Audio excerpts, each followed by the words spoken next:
Hello guys, good afternoon. So ngayong hapon mag-harvest pala tayo ng ng ampalaya at saka kangkong. So kasi bibigyan natin si auntie ko guys na uuwi sa papuntang Germany.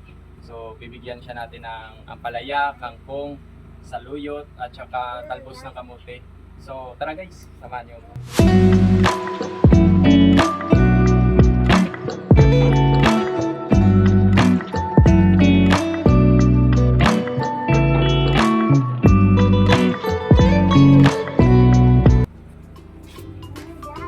Dito muna tayo sa saluyot.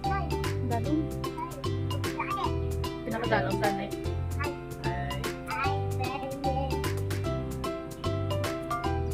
Uwi siya bukas guys, so papadala natin ng mga fresh natin na gulay dito sa vegetable garden natin. I-vacuum sound natin guys para ma-preserve. Pagdating doon, pwede na sila magluto ng kaswa. Vegetables too.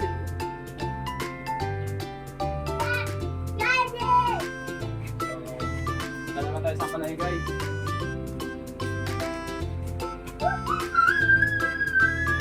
Siyempre, gamit na ng pagkanan.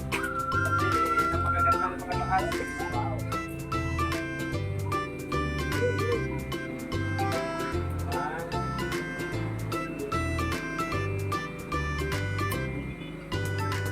Ganda, fresh na fresh.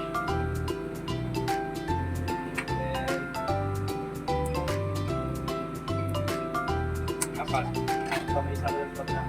Alisin na natin ito para apat lang. Yung isa rin pa natin. Lima, ayos na ito. Tapos sumagaw na rin yun. Kamatis naman sila yata eh. So, lima. Tapos yung pagkakas na doon. Cut mo from the bottom. Huwag yung sa ano lang. Bilisan na to. Tapos doon na natin yun ang hotdog.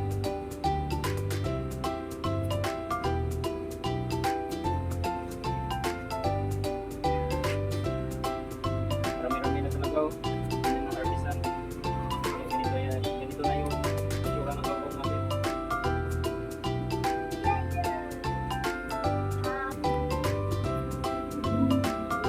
Hindi na tayo bibili sa tindahan.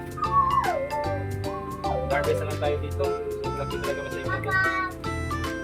At saka alam talaga natin na hindi galing sa Swamp. sa gilid ng ng kalsada din sa Imbornal. Burnal. Bili lang kayo guys ng seeds sa Pacifica, sa Shopee, meron marami sa Shopee. So, parehas ng price sa Pacifica, makapili kayo mga dati sa Pacifica kayo agad. Okay.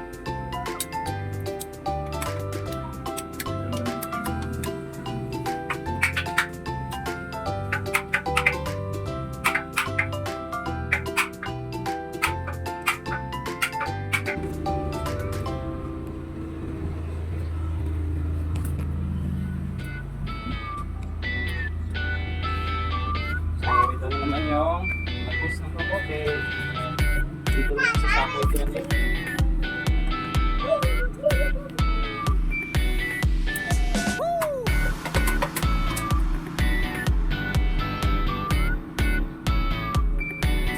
Magandaan dito pag pinadala natin to.